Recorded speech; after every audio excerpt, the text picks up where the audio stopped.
நம்ம எல்லாரும் தினமும் சார்ஜர் யூஸ் பண்றோம். ஆனா ஒரு விஷயம் கவனிச்சிருக்கீங்களா? சில நேரம் சார்ஜர் ரொம்ப ஹீட் ஆகிடும். அந்த சின்ன சார்ஜருக்குள்ள என்ன நடக்குது? அது வெடிக்குமா இல்ல இது சாதாரணமா? உண்மையா சொன்னா வீட்டுல வரும் மின்சாரம் நேரடியாக போனுக்கு போகாது. வீட்டுக்கு வரும் மின்சாரம் ரொம்ப பவர்ஃபுல். ஆனா மொபைலுக்கு தேவையானது குறைவான மின்சாரம் தான்.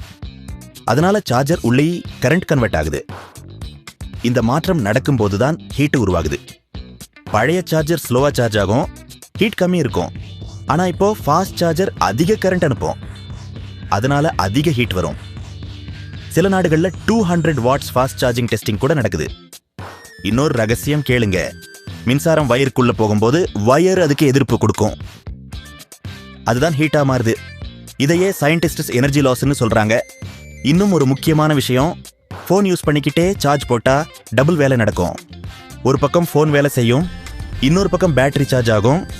அதனால சார்ஜரும் பேட்டரியும் அதிக ஹீட் ஆகும். பிளாங்கெட் கீழே சார்ஜர் வைப்பது இன்னும் டேஞ்சரஸ். டிஃப்ரெண்ட் கண்ட்ரீஸ்ல சார்ஜர் டெக்னாலஜி கூட வேற மாதிரி இருக்கு. ஜப்பான் சேஃப்டிக்கு ஃபேமஸ், சைனா ஃபாஸ்ட் சார்ஜிங் டெக்னாலஜிக்கு ஃபேமஸ்.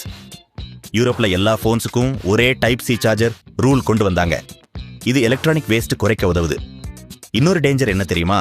Cheap duplicate charger. இதுல சேஃப்டி பார்ட்ஸ் சரியா இருக்காது, ஓவர் ஹீட் ப்ரொடெக்ஷன் கூட இருக்காது. அதனால ஃபயர் ஆக்சிடென்ட் சான்ஸ் அதிகம். பல சார்ஜர் பிளாஸ்ட் சம்பவங்களுக்கும் டூப்ளிகேட் சார்ஜர் தான் காரணம். அதனால சார்ஜர் ஹீட் ஆகிறது ஓரளவுக்கு நார்மல். ஆனா ரொம்ப அதிகமா ஹீட் ஆனால் அது டேஞ்சர் சிக்னல் கூட ஆகலாம். அதனால சீப் சார்ஜர் அவாய்ட் பண்ணுங்க. சார்ஜ் போடும்போது போனை அதிகமா யூஸ் பண்ணாதீங்க. ஹீட் அதிகமா இருந்தா உடனே அன்பிளக் பண்ணுங்க. ஏன்னா அந்த சின்ன சார்ஜருக்குள்ள பெரிய அறிவியல் மறைந்திருக்கு.